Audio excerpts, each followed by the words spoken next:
Hello friends, welcome to our course on business analytics and in today's lecture we will understand what is histogram. So stay tuned.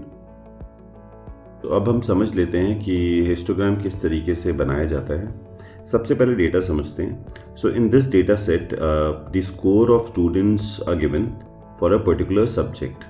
So let's say for example कि mathematics के scores यहाँ पर एक पूरी class के दे रखे हैं। तो पहले देखते हैं, सबसे पहले हमारे पास टोटल नंबर ऑफ स्टूडेंट्स कितने हैं। So we have 211 students. तो ये जो स्कोर्स हैं आउट ऑफ 100 हैं और 211 बच्चों के आउट ऑफ 100 के मैथमेटिक्स के स्कोर्स यहाँ पे दे रखे हैं। अब अगर हमारे पास हमारे टीचर्स हैं वो ये जानना चाहते हैं कि कितने बच्चे हैं जिन्होंने लेसर देन 30 स्कोर किया, या फिर कितने बच्चे हैं जिन्होंने ग्रेटर देन 50 स्कोर किया, या फिर कितने ऐसे बच्चे हैं जिन्होंने मतलब ग्रेटर देन 90 स्कोर किया, और या फिर they want to understand how many students have scored between 10 to 20। तो ये सारी सिचुएशंस हो सकती हैं। इन सिचुएशंस को समझने के लिए हम लोगों को डिस्ट्रीब्यूशंस देखनी पड़ती हैं डेटा की, और डिस्ट्रीब्यूशन ऑफ डेटा देखने के लिए हम बनाते हैं हिस्टोग्राम प्लॉट। तो अब मैं इसको यहाँ पे सेलेक्ट कर लेता हूँ। सबसे पहले बनाने के लिए histogram I select this data range, okay, and then I will go up. मैं यहाँ पे जाता हूँ इंसर्ट में। इंसर्ट में जाने के बाद हमारे पे यहाँ पे इंसर्ट स्टैटिस्टिक्स ग्राफ है, स्टैटिस्टिक्स ग्राफ्स हैं। उसमें हमारा जो फर्स्ट ऑप्शन है that is histogram. So will select that, और यहाँ पे हमारा जो हिस्टोग्राम है वो रेडी हो जाएगा। आप देख सकते हैं कि हमारा हिस्टोग्राम यहाँ पे रेडी है। थोड़ा सा इसको क्लीन कर लेते हैं, पीछे की बैकग्राउंड लाइन्स हटा देते हैं, and we will remove this also which is Y axis labels, and we will include data labels. तो यहाँ पे हमने डेटा लेबल्स डाल दिए। अब थोड़ा सा इसमें एक और चीज़ कर लेते हैं which is will increase the font size. तो हमने थोड़ा सा फॉन्ट साइज को यहाँ पे इंक्रीज कर दिया। तो अब हम यहाँ पे क्लियरली देख सकते हैं कि हमारे पास टोटल 43 स्टूडेंट्स हैं जिन्होंने स्कोर किया है 0 से 17। अब ये जो 0 to 17 है, इसके अंदर जो इंटरेस्टिंग चीज़ देखने वाली है वो ये है कि आपके पास यहाँ पे दो तरीके के ब्रैकेट्स आपको दिखाई देंगे। एक आपको दिखाई देगा स्क्वायर ब्रैकेट्स, और एक आपको दिखाई देगा simple bracket and square bracket. इस तरीके की सिचुएशंस होंगी। अगर स्टार्ट भी स्क्वायर ब्रैकेट से हो रहा है और एंड भी स्क्वायर ब्रैकेट से हो रहा है, इसका मतलब जो भी डिजिट यहाँ पे होगी, जैसे कि इस केस में 0 है एंड देन 17 है, इसका मतलब है कि 0 भी इंक्लूडेड है और 17 भी इंक्लूडेड है। दैट मीन्स 43 स्टूडेंट्स ऐसे हैं जिन्होंने 0 to 17 के बीच में स्कोर किया, where 0 is also included and 17 also included. मतलब जिन्होंने 0 स्कोर लिया और जिन्होंने 17 स्कोर लिया, वो दोनों भी इसी बिन के अंदर आएंगे आपके। So I hope this is clear. So this is the meaning of your square bracket.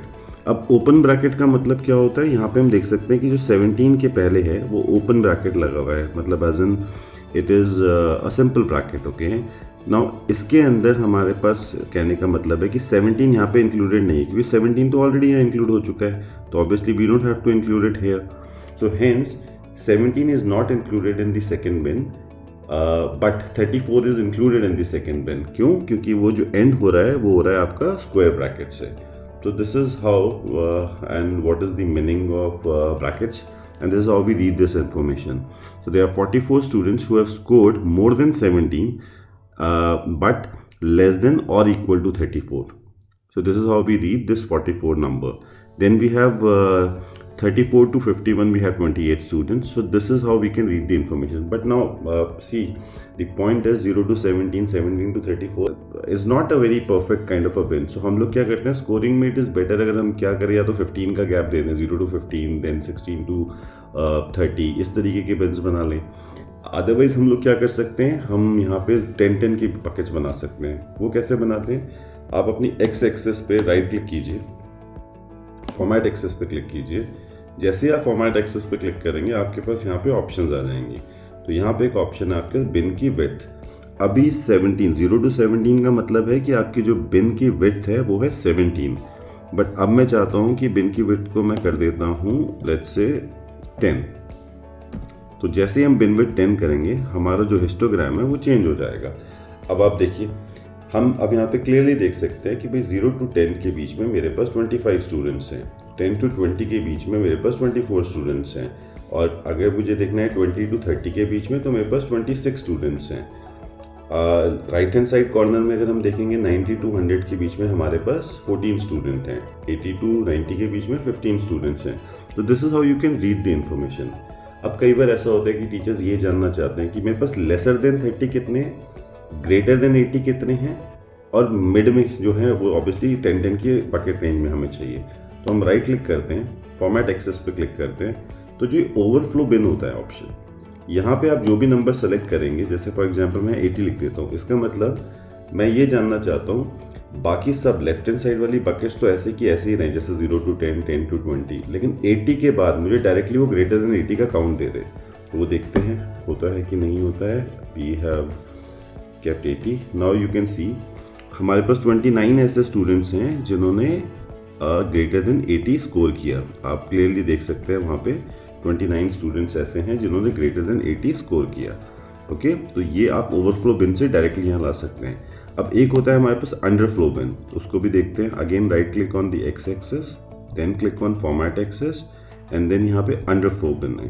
तो इसमें हम क्या करते हैं, इसमें हम यहाँ कर देते हैं 30।